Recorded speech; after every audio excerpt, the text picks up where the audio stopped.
সুপ্রিয় শিক্ষার্থীরা, আসসালামু আলাইকুম। আশা করি তোমরা সবাই ভালো আছো।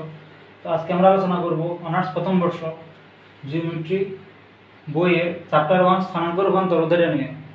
তো আমরা আমাদের আগের বিগত লেকচারগুলোতে জিওমেট্রির স্থানাঙ্ক রূপান্তর অধ্যায়ের কিছু গুরুত্বপূর্ণ উপপাদ্য দেখছিলাম। তো আজকে থেকে আমরা এই অধ্যায়ের কিছু গুরুত্বপূর্ণ গাণিতিক সমস্যা আলোচনা করার চেষ্টা করব। আচ্ছা, তোমাদের কথা চিন্তা করে তোমাদের জন্য একটা ফেসবুক পেজ খোলা হয়েছে এবং আমি এই ভিডিওটির ডিসক্রিপশন বক্সে ওই ফেসবুক পেজের লিঙ্কটা দিয়ে দেবো। তোমরা চাইলে সেখান থেকে লেকচারগুলো ফলো করতে পারো, কারণ আমি লেকচারগুলো কমপ্লিট করার পরে সেখানে পেজে আপলোড দেই। সেখান থেকে চাইলে তোমরা সেখান থেকে কীগুলো পেতে পারো এবং তোমরা তোমাদের বন্ধুদেরকে বেশি করে লেকচারগুলো শেয়ার করবে, জানো কি তারাও তোমাদের সাথে তারাও কি উপকৃত হতে পারে। আচ্ছা, আমরা আমাদের অঙ্কটা শুরু করি। আমাদের এই অঙ্কটা খুব গুরুত্বপূর্ণ, এটা আমাদের মেজর 2012 সালে পরীক্ষাতে আসছে। তো প্রশ্নটাতে বলছে যে মূল বিন্দুকে স্থানান্তর না করিয়া অক্ষদ্বয়কে যদি 45 ডিগ্রি অ্যাঙ্গেলে বা কোণে আবর্তন করলে যে একটা সমীকরণ দিয়েছে x² - 2xy + y² + 2x - 4y + 3 = 0। এই সমীকরণটা রূপান্তরিত আকারের সমীকরণটা কি সেটা নির্ণয় করতে বলছে। আচ্ছা, তো আমরা আমাদের আগে বিগত লেকচারটিতে বলছিলাম যখন মূল বিন্দুর অবস্থান পরিবর্তন হয় অথবা যদি অক্ষদ্বয়ের দিকটা কোনো অ্যাঙ্গেল যদি আবর্তন ঘটে তখনই ওই স্থানাঙ্কটা রূপান্তর হয়ে যায়।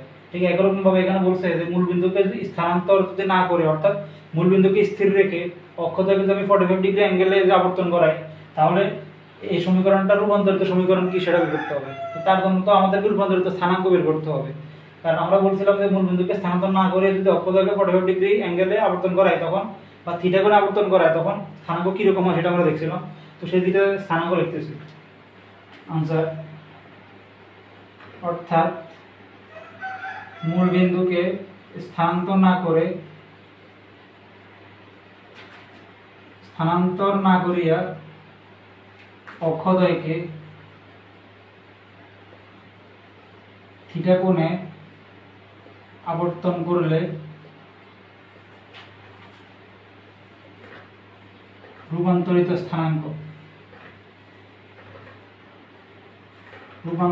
স্থানাঙ্ক হবে, সেটা আমরা দেখছিলাম। সেটা লিখতেছি, কি দেখছিলাম আমরা, যে স্থানাঙ্কটা হবে x সমান x1 cos θ minus y1 sin θ, আর y দেখছিলাম x1 sin θ plus y1 cos θ। অর্থাৎ এখানে x ছিল আর কি, আমি নতুন রূপান্তরিত স্থানাঙ্কের কারণে x1 এবং y1 লিখছি আর কি এখানে। অর্থাৎ মূল বিন্দুকে স্থানান্তর না করে অক্ষদ্বয়কে যদি আমরা 45 ডিগ্রি অ্যাঙ্গেলে আবর্তন করাই তখন যে নতুন স্থানাঙ্ক পাবো সেটা হচ্ছে x সমান x cos θ মাইনাস y sin θ এবং y সমান x sin θ plus y cos θ। আচ্ছা, আশা করি তোমরা এই দুটো দিন মনে রাখবা।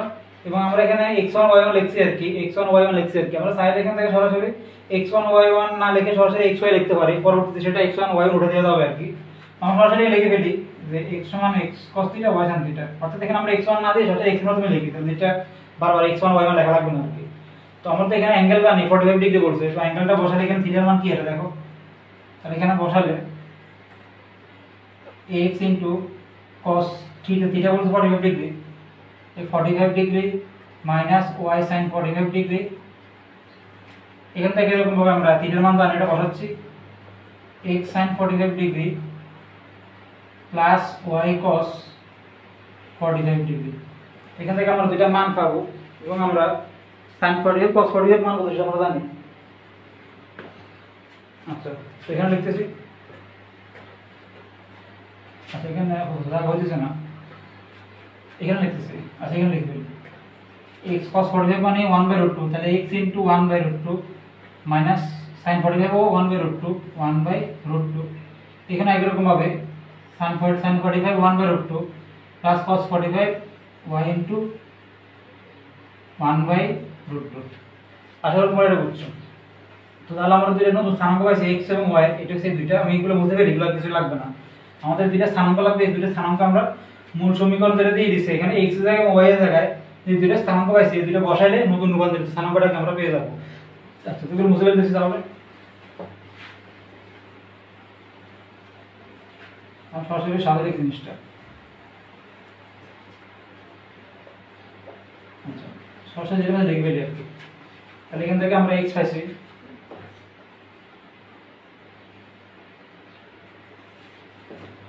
আমরা এখান থেকে x পাইছি x ইকুয়াল টু এটা, এখান থেকে দুইটা থেকে 1/√2 কমন যায়, এটাই লিখতে পারি x সমান 1/√2 ইনটু x মাইনাস y, এবং এখান থেকে আমরা y পাইছি, এখানে দুইটা থেকে 1/√2 কমন যায়, 1/√2 ইনটু x প্লাস y, অর্থাৎ আমরা এখানে x এবং y দিয়ে সাম করেছি। এখন আমরা এই নতুন সমীকরণটা, এই যে সমীকরণটা দিয়ে দিয়েছি, এখানে x এবং y জায়গায় দুইটা মান বসে ক্যালকুলেশন করলে আমরা রূপান্তরিত স্থানাঙ্ক সমীকরণটাকে পেয়ে যাব। রূপান্তরিত স্থানাঙ্ক যদি জানি সমীকরণ বের করে দেব। এটা একটা সুতরাং গিভেন ডেট যে সমীকরণটা দিয়েছে লিখতেছি, যা আগে লেখা দরকার ছিল x square minus 2xy plus y square plus 2x minus 4x plus 3 equal to 0। তো কাজ করতে বুঝতে পেরেছি।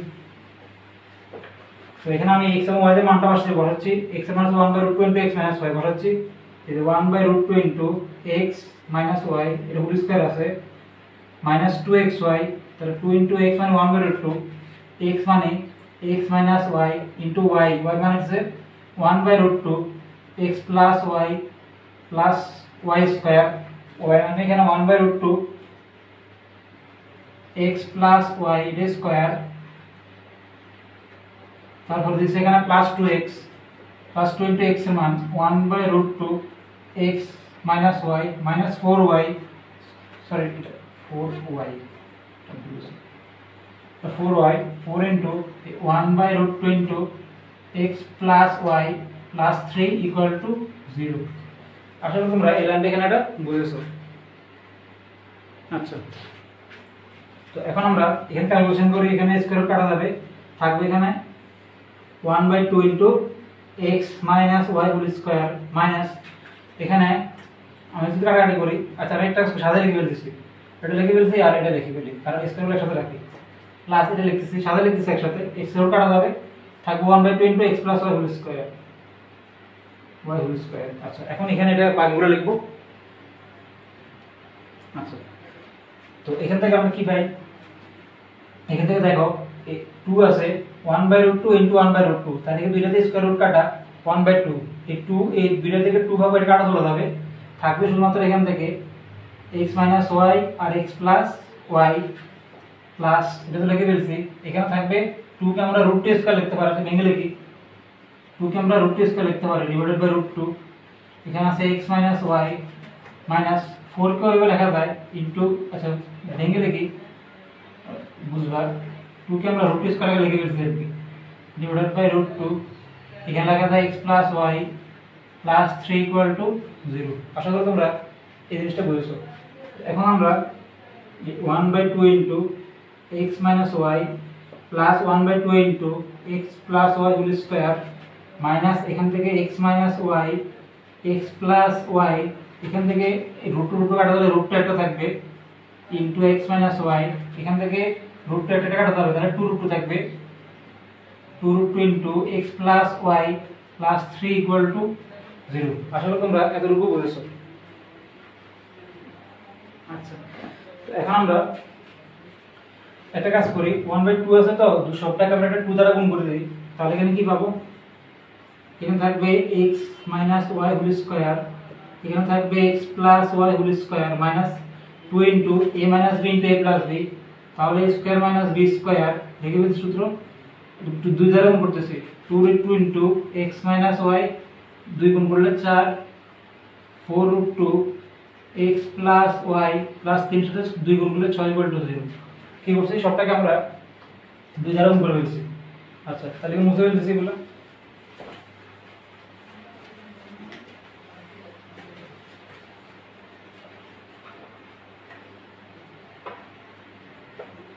আচ্ছা, তো এখন আমরা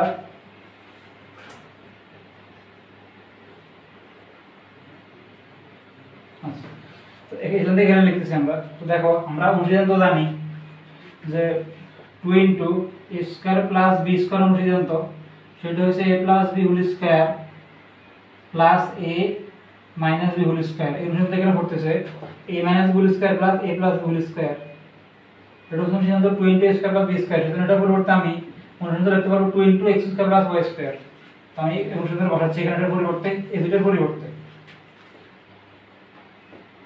2 into x square plus y square, অর্থাৎ এটা 2 into a square plus b square অনুসিদ্ধান্ত বলে ফেলছি, মাইনাস 2 এর সাথে গুণাকার আছে রেখে দিছি, পরে গুণ করব সবগুলো, plus 2√2 into x minus y minus 4√2 x plus y plus 6 equal to 0। তো 2 সাথে গুণ করে গেলে এটা তাহলে 2x square plus 2y square minus 2x square minus আছে প্লাস 2y স্কয়ার প্লাস 2 এর সাথে x গুণ করলে 2√2x minus 2√2y minus 4√2x minus প্লাসে minus 4√2y plus 6 equal to 0। Just এগুলো দ্বারা কি সবগুলো সংখ্যা দ্বারা এগুলো গুণ করে দিছি। গুণ করার পরে আমরা দেখতেছি 2x স্কয়ার প্লাস মাইনাস কাটা যাচ্ছে, তাহলে এখানে থাকে y স্কয়ার দুইটা, এখানে দুইটা চারটা y স্কয়ার আছে বসাইলাম, দুইটা √2x থেকে চারটা √2x দিলে মাইনাস 2√2x, দুইটা √2x এই √2x দুইটা থাকে, আর এখানে দুইটা বিয়োগ 2√2y, এখানে বিয়োগ 4√2y, তাহলে 6√2y আর প্লাস থাকে এখানে 6 ইকুয়াল টু 0। আমাদের সমীকরণটা হয়েছে এটা হলো এই নির্ণেয়, উপরে যে সমীকরণটা দিয়ে দিয়েছে এটা রূপান্তরিত সমীকরণ। আচ্ছা, তাহলে এটাই হলো সেই নির্ণেয় রূপান্তরিত সমীকরণ, এটা आंसर। সুতরাং এই 4y square minus 2√2x minus 6√2 into y plus 6 equal to 0।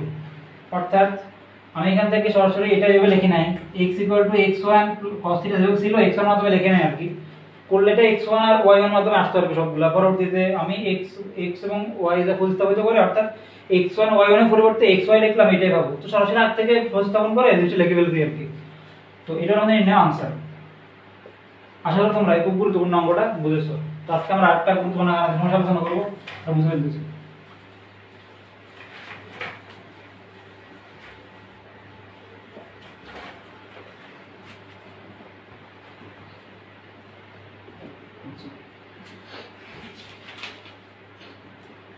এখন আমরা আলোচনা করব এটা কেমন সমস্যা, সেটা অক্ষদের দিক অপরিবর্তিত রাখিয়া एग्जांपल অক্ষদ্বয়ের দিক অপরিবর্তিত রাখিয়া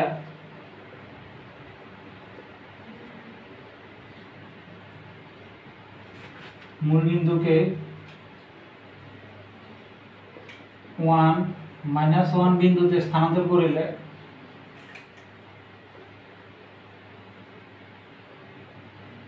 স্থানান্তর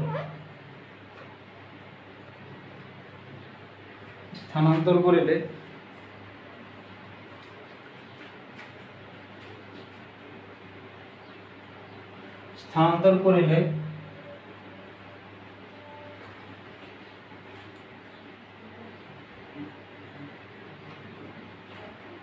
x square plus by plus c equal to 0 সমীকরণের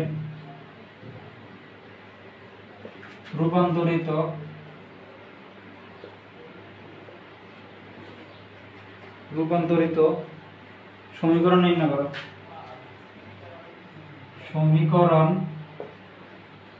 নির্ণয় করো।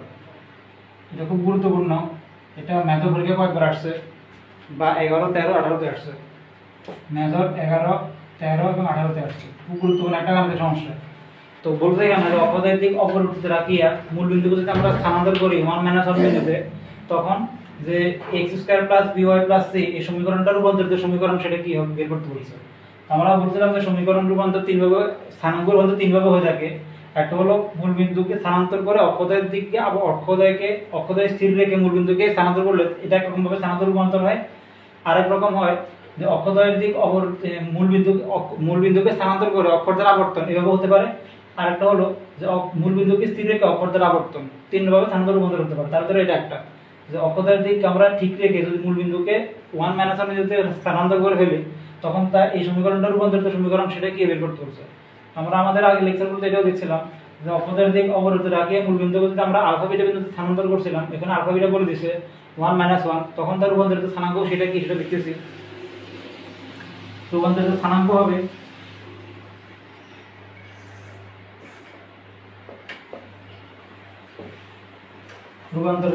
হবে x সমান, আমরা যেটা লিখতেছি আর কি, x1 প্লাস আলফা y সমান y1 প্লাস বিটা।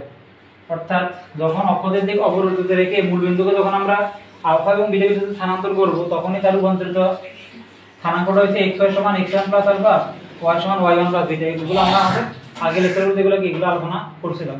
তো আমরা এখানে আলফা জানি, আলফা হচ্ছে এখানে কত 1 আর বিটা জানি এটা তো -1। তো এখান থেকে আমি কি লিখতে পারি x1 প্লাস 1 এটা লিখতে পারি y1 মাইনাস 1 আর প্লাস মাইনাসে মাইনাস।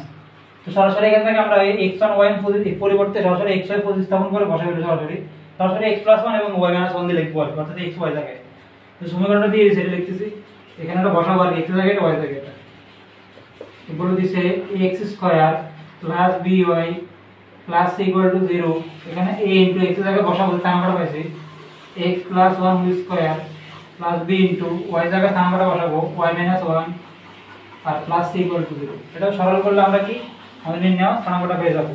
তো এখানে সূত্র করে এটাকে a প্লাস b স্কয়ার সূত্র a square plus 2ab plus b square plus b এর সাথে গুণ করে ফেললে by minus b plus c equal to 0। এর সাথে গুণ করে ফেললে x square plus 2ax plus a plus by minus b plus c equal to 0। এটা আমাদের নির্ণয় আনসার। অর্থাৎ এটা হলো সেই নির্ণয় রূপান্তরিত সমীকরণ। অর্থাৎ আমরা যদি অক্ষদের দিকে অপরিবর্তিত রেখে মূল বিন্দুকে যদি 1 - 1 বিন্দুতে স্থানান্তর করি তখন তার এই সমীকরণটার রূপান্তরিত সমীকরণ কি সেটা হলো এটা হলো এখানে আনসার। তো আশা করি আজকে তোমরা দুইটা ভিন্ন নিয়মের অঙ্ক দেখছো।